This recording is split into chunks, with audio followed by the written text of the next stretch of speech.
last. It's not just the Mexican Hold on, against I'm getting the there. Philippines. The Mexican is one of the best fighters in Yes. Mexico, Navarrete, Yes. who's knocking everybody out.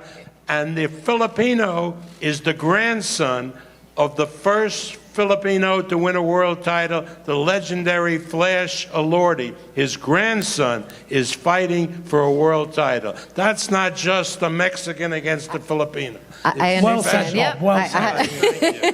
Get your facts right, Christine. Right. I hadn't even got to say their name yet, but yes, like as the boss man said. Floyd Patterson was the great champion. And suddenly, Customata was looking to get him an easy fight. So he gets this Swedish guy, Ingemar Johansson, that nobody ever heard of, comes over with his gorgeous wife and a gorgeous girlfriend. Right. But, remembers that and it part. was like a big joke in the papers. And not only does he win the fight, not only does he knock out Patterson, he has him down 8 times. So you got to watch these Swedes. They got a hell of a lot of fortitude and punching power. And Otto is not going to be distracted. You didn't bring 2 pretty ladies with you, did you? I'm looking to pick some up. Hey! You're in the right place. Obviously, we don't look past Otto because obviously he's here. He can, as Bob said, it can cause an upset. Anything could happen. If Otto had been fighting Ruiz 9 months ago, we may be discussing who would win that fight. Now Ruiz is world champion. Anything can happen in boxing, and Tyson's got to be top of his game, and he's got to do what I know he can do. He's the best, for me, the best heavyweight out there in the world, and I'm sure he comes through this one, and it is going to be a tough fight for him. He comes through this one, it's going to set up the big fight that Bob and I have been working very hard to deliver.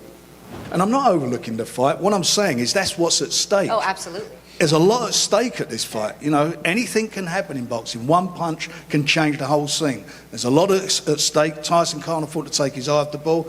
And you know that Otto and his team all there, you know they're coming to try and cause an upset. There's no doubt about that. Can you put into words what you felt when you got the call and the opportunity now to fight Tyson Fury this weekend? Yeah, I was very happy. It dropped out of the sky, and I was very happy. I talked to Joey about it, and we were all for it. So then we got it done, and we're finally here. And it's a dream come true for me to be here. I come from a small place in Sweden, and now I'm here on the big stage, and I've been dreaming about this, and I'm ready to put it all on the line.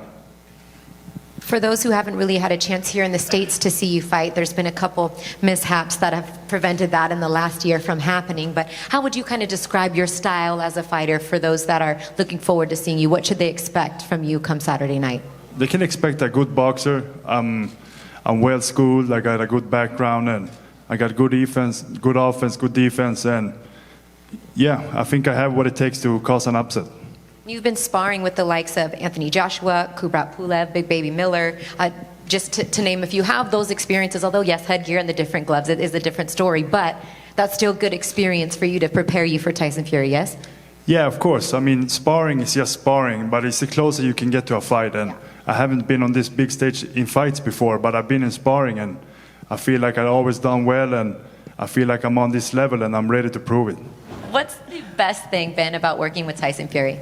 Although everybody sees the showmanship and that, obviously it's all fun and games, but deep down he's a very good man and a absolute gentleman. And I'd say that with good morals and a good outlook on life, and I'd say that, you know, developed although we've got many different relationships in terms of trainer, fighter, you know, I see him like a brother.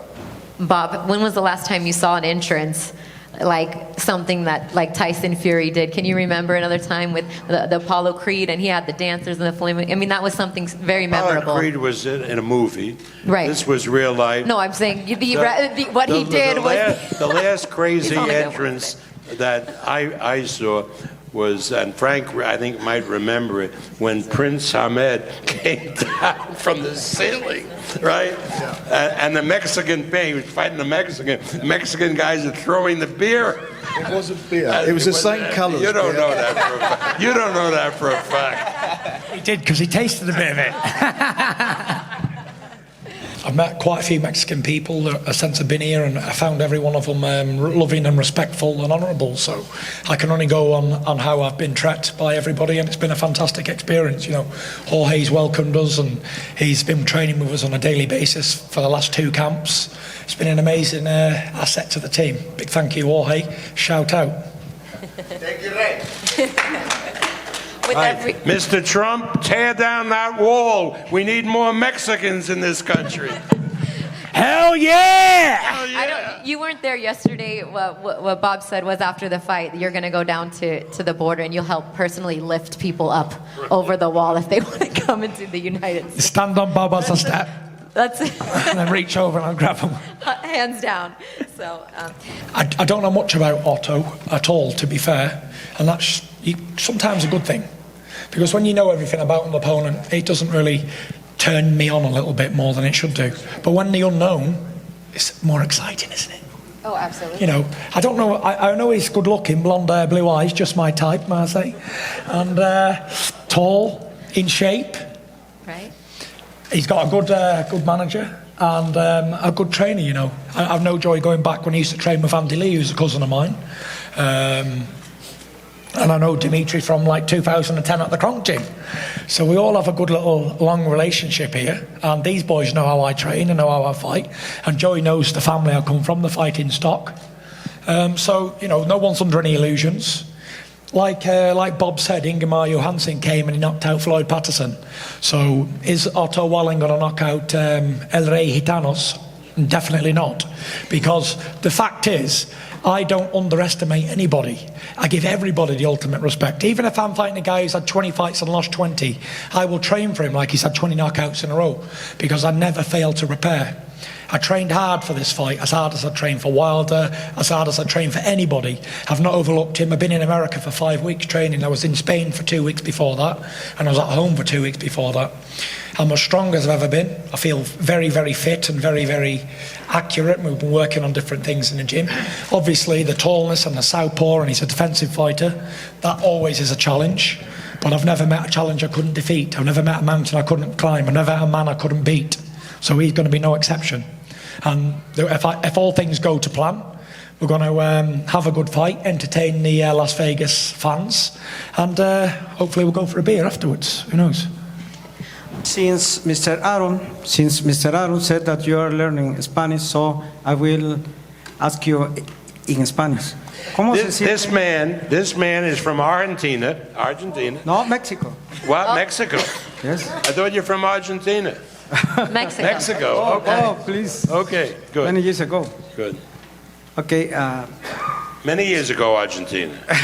No? You're always from Mexico? No, Mexico City. Mexico. Are you sure? Yes. Okay. Check his passport. Okay, Tyson Fury. Since Mr. Aaron says that you are learning Spanish, so my questions will be in Spanish, okay? Go for it. Okay. Señor Rey de los Gitanos. Yes. ¿Qué se siente que el Día de la Independencia de México, lleno de mexicanos, se presente un señor de Inglaterra y que encabece esa fiesta de los mexicanos? Yo lo vi ayer con su bandera de México, la música de El Rey, con dinero o sin dinero. You sang that way. Ay, perdón, ya estoy hablando. I'm talking in Spanish. I was going to translate the first half, but I don't have the rest. Okay, that's all. Well, yes, I am the Gypsy King, El Rey Gitanos, and it is a privilege to be boxing on Mexican Independence Weekend. I'm going to put on a fantastic show, and yes, I do love big cuddly toys and crayons. Thank you very much.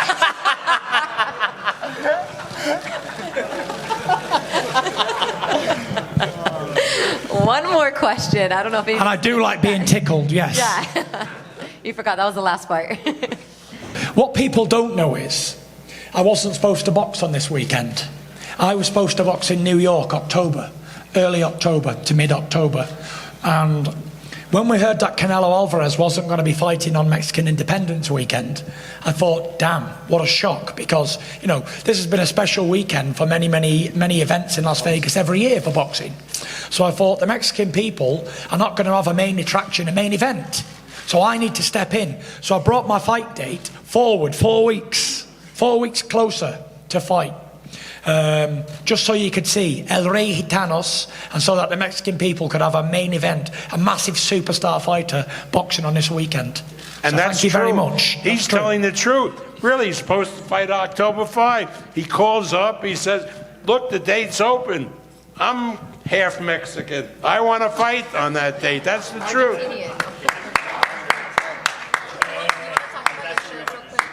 Yeah, the shirt, fantastic shirt, isn't it? Big shout out, Claudio Lulu. Did you ever see the movie Coco? Coco. Yes, well, this is a fantastic shirt from that movie. Lovely. Excellent. Very colourful, brings out the colour in my eyes and my complexion and my chiselled cheekbones. Thank you for noticing.